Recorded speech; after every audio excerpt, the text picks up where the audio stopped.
gihapon kinsa nag-ingon nga walay traffic jam diri Magpet. Na address Matas oy.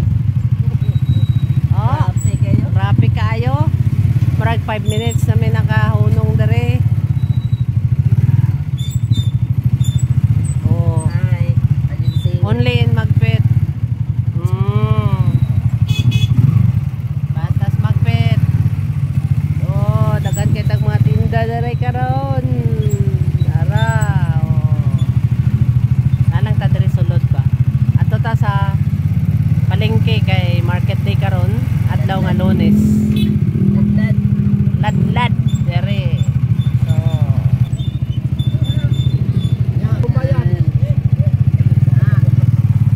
oh, bantay ang pulis okay. Daghang tao. Dire tanang. Mo ni ang entrance atong ladlad palengke daghang turutot oh. Okay. So grabing agino dog liok-liok na kay New Year na ugma sa gabi eh. Kana lang sa kay perting lapuka basig mamumo ta diri no. Basta kay gulay ay buhay. Oh, gamay na lang tinda. O prutas. Unsa na mga prutas dana nga mga lingin para sa atong New Year. To ara. To ara.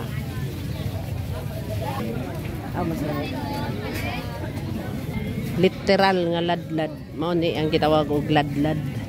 Nanana lang sa gihapinan lang gamay naras kalsada. Oh. Ladlad. Ladlad. Magsalig kita sa birthday karon eh. Ala ka na ulan na nang. Na ulan na. Okay. Tulda-tulda kay nag-ulan na. Dirita sa ato ang paryente nga si Madam Marais. Sana all. Sana all. Sana all. Basta parente. Sana all. Guwapa kaya tong bisul. Oh.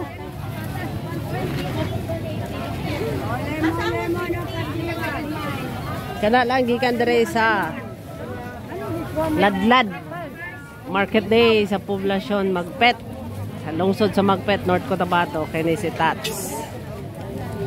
Nag-ingon na Happy New Year! Ulan na! Uli na ta! Naghan akong bit-bit. Bulad! Akong dalon og balik. Sa mga gusto mo palit, pag-order na mo daan karon. Pangita din ako ng ate, baka saan naman to sila?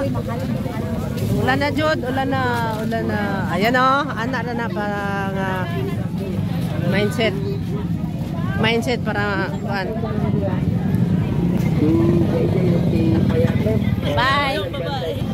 Sorry sa naigo sa akong kamera. Pasensya na gang. Ay lakas ako gang. Nag-shout out na lang unta ka. Okay. Ikan dire. Kay ulan na jud. Og kinahanglan maligyo kita pag-abot ani sa balay.